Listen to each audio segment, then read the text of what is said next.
an important opportunity for members of the OSCE PA member countries' parliament to reiterate their steadfast support for Ukraine.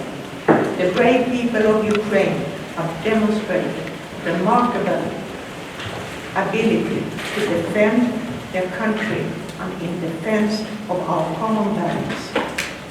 Millions of Ukrainians' lives have been lost or damaged forever by Russia's actions, and the human costs of Russia's brutal war grow on a daily basis. We recognize the outsized burden borne by Ukraine's neighbors in supporting the Ukrainian people, welcoming refugees, mostly women and children, in their homes, schools, workplaces, and alleviating a modicum of humanitarian suffering brought by the war. We recognize that Ukraine's defensive battle against Russia's invasion is not only morally just, but also a defense of the principles and commitments on which our shared security depends, and which underpin the Parliamentary Assembly that brings us together today. It is up to the bodies, like the OSCE Parliamentary Assembly, to take up the Ukrainian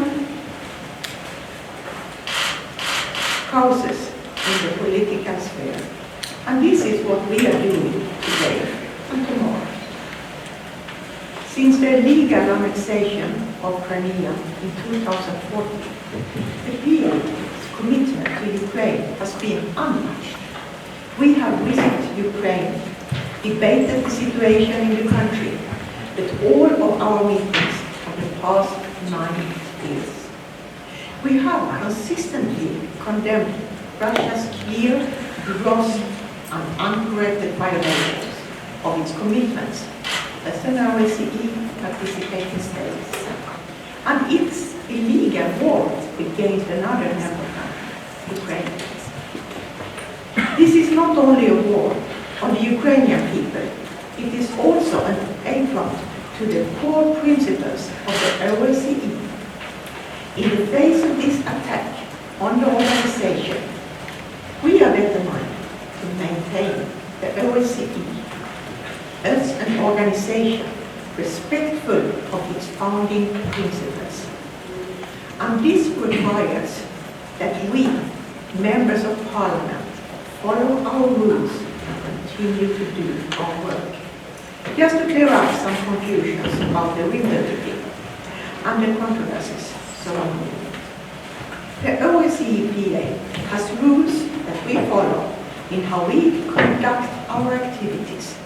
In accordance with these rules, we extend invitations to all members of parliaments of the OSCE.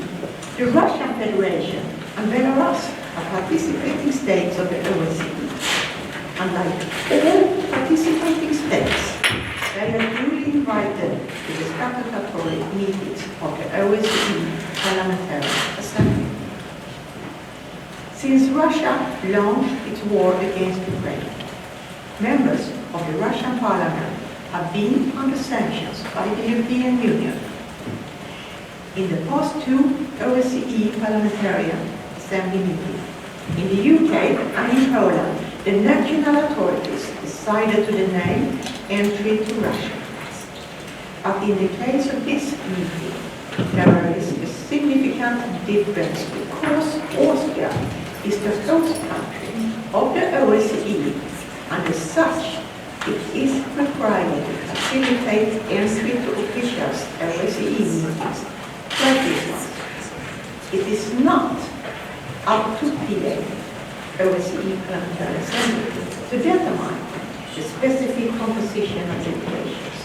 As an international organization, the OSCE PA asked member of parliaments to send delegations to the meetings, and it's the responsibility of the national parliaments to choose which members are sent to meetings.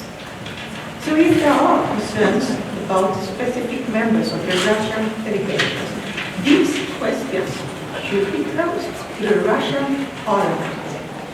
Personally, I might point out that I also question why the Russian parliament has chosen some of their members to participate in parliamentary discussion on peace and security in Europe. Given the track record, this indicates the states of mind of the Russian authorities. It's an indication that the Russians are not interested in dialogue and prefer to escalate tensions through unhelpful, divisive, and hurtful rhetoric. But why today is not the time for dialogue? It's a time to hold accountable for war crimes. 1 year into this awful war, it is indeed a momentum to further increase pressure on Russia and to do all we can to ensure they are hearing the world's unified support for Ukraine. That's what we intend to do here in Vienna as members of the OSCE Parliamentary Assembly. I sympathize with OSCE PA members who may not wish to attend and sit in the same room as senior Russian officials. It is of course difficult to sit with Russian parliamentarians who have blindly supported the Kremlin's war, but it is important that the Russian MPs hear our message. I will be sure to let them know that we reject the war and that OSCE Parliamentary Assembly supports Ukraine.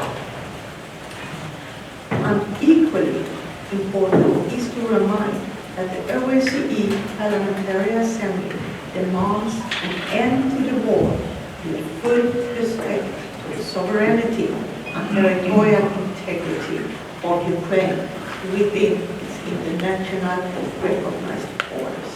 Thank you.